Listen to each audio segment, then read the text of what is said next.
Hi, I'm Frank Barrett, travel editor of the Mail on Sunday, and as you can see, unfortunately, I'm not going to be with you today. But I'm sure that today's conference is going to be a great event, just as I'm sure it's going to be another great year for the cruise industry. You deal directly with the public who buy your holidays, and as a journalist, I deal directly with our readers, and as you know, mail readers are amongst the biggest advocates for cruise holidays. Well, now I'm going to share with you some of my views on what I think will happen in 2013. As a travel editor, I write quite a lot, which is unusual in travel editors who tend to sort of edit rather than writing, but writing's always been my favourite thing. The places I like going to most, probably Italy, we go there a lot. The States, I love going to Los Angeles and Santa Monica.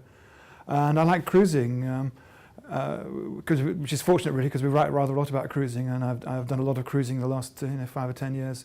In fact, the first time I ever went on holiday abroad was when I was 6, and my auntie took myself and my brother on a Mediterranean cruise. That was in 1961. So I've seen a lot of the travel trade, a lot of the travel industry, both as a consumer and somebody writing about it, for over 50 years. So it's got a unique viewpoint of the industry.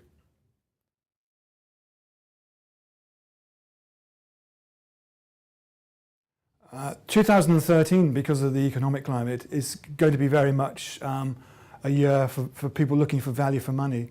Everybody wants a bargain anyway, but I think this year finding something good value is going to be particularly important. So we're looking maybe perhaps to destinations closer to home.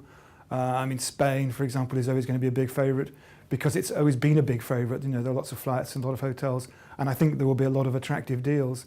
Looking outside the Eurozone, maybe Egypt has done very well.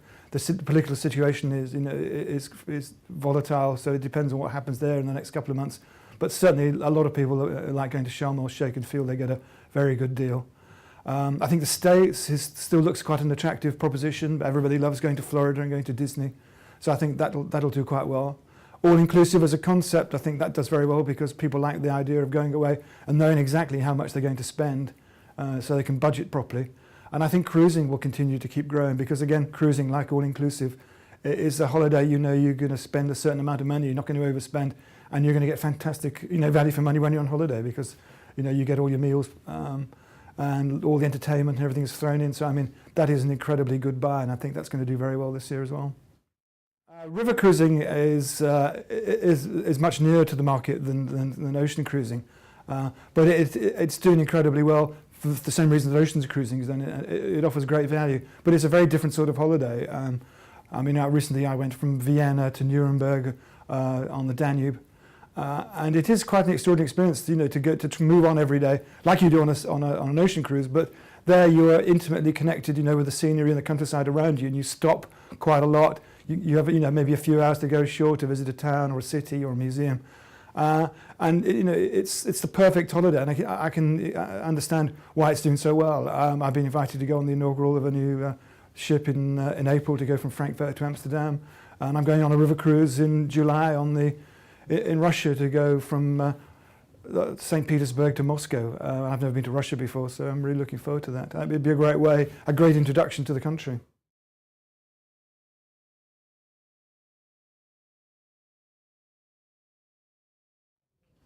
I think that the Mail on Sunday is a perfect advertising medium for that cruising or river cruising, because there's a very high number of people who do that sort of holiday who also read the Mail on Sunday. I think for some cruise companies, 1 in 3 of their bookings come from Mail on Sunday readers.